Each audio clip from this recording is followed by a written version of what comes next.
President Trump, on behalf of all the MAGA patriots in America, I want to thank you for the historic victory for life in the Supreme Court yesterday. That was, of course, a Freudian slip.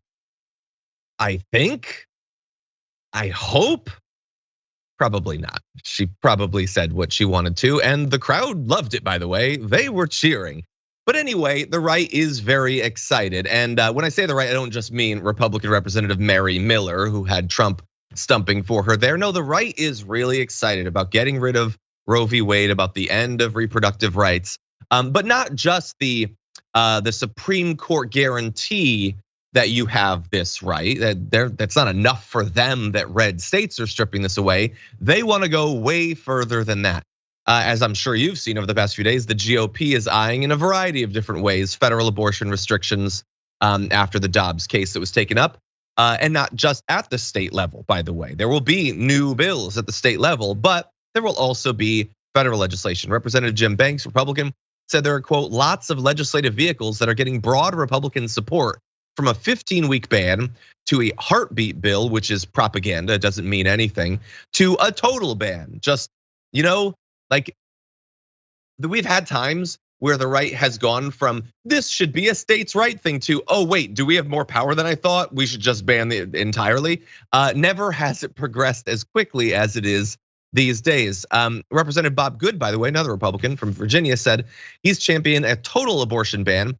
It's been co-sponsored by more than 160 House Republicans. And he said, we need to do what our base sent here to do and what is the right thing to do, which is to ban all abortions. So to all the Republicans out there, you should get out the narrative that you don't actually mean that this should be a state thing quickly, because very soon you are going to be enthusiastically supporting a nationwide total ban on abortion in all cases. So Francesca, it is exciting to live in these times where things are proceeding so quickly in the wrong direction, but they are proceeding quickly. Yeah, and I do want to say, number one, that display of saying white life and then having it cheered, whether or not it was a Freudian slip, upon like listening to it multiple times and her saying, oh, I meant to say the right to life. You're like, yeah, but it kind of worked anyway, didn't it? And given her track record, sort of praising Hitler for understanding the youth, like I wouldn't put it past Representative Miller. But here's what I will say about all the stuff that's coming down the pike. I do think it's important for us, as much as we rage and get angry and oh my God, these are crimes against humanity and people will die.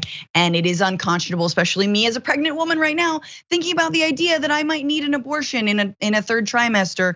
And if I couldn't get one, then I would just die. Oh, also the baby might die. So everybody dies. And that's what strong families want.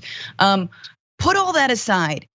This is also a moment of like incredible legal fights. So lawyers and like will be called upon en masse, and people who are thinking about getting into this. If you are smart, I'm not one of you. I'm not law student smart. But that being said, clever. But if you have a law degree and you're like, I'm not gonna use that. I know a couple people like this. Use it. We need you. And sadly, this is going to be a court battle on a state level and on a federal level for a long time, for the foreseeable future. And I hate that is the case, but it's not that we have to roll over to all these new bans. They can be stopped. Lawsuits, as I know some in Michigan, are being, there are challenges to these bills, is what I'm saying. Yeah, 100%. And it's gonna come in multiple forms. So you're gonna have a lot of state legislatures in places where it's effectively already banned in every single case instantly. They're gonna be looking for more stuff to do. And one of the big things they're gonna try to do is exert their control over what happens in other states.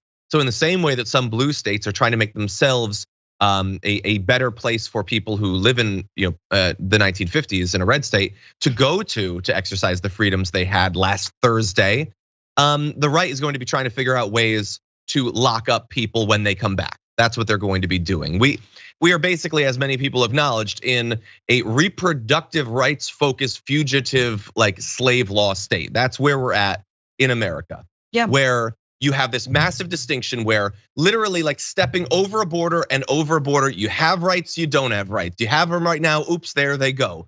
That's the place that we're in as a country.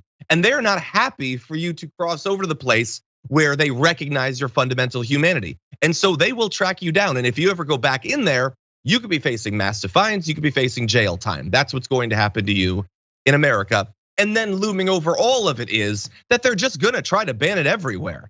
We live in, like nationally, we already know that people do not want Roe v. Wade to be destroyed.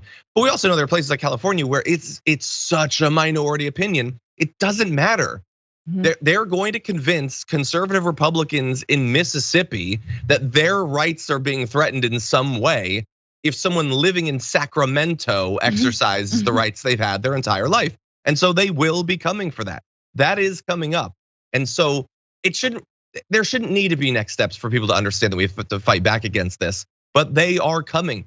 The Republicans who have been campaigning on this for so long in lieu of an actual policy platform that identifies the problems facing America and puts forward rational solutions for them, they've been doing this their whole lives. They're not suddenly gonna say, well, we got it, I guess we gotta start taking policy seriously now. No, they're gonna be looking for more.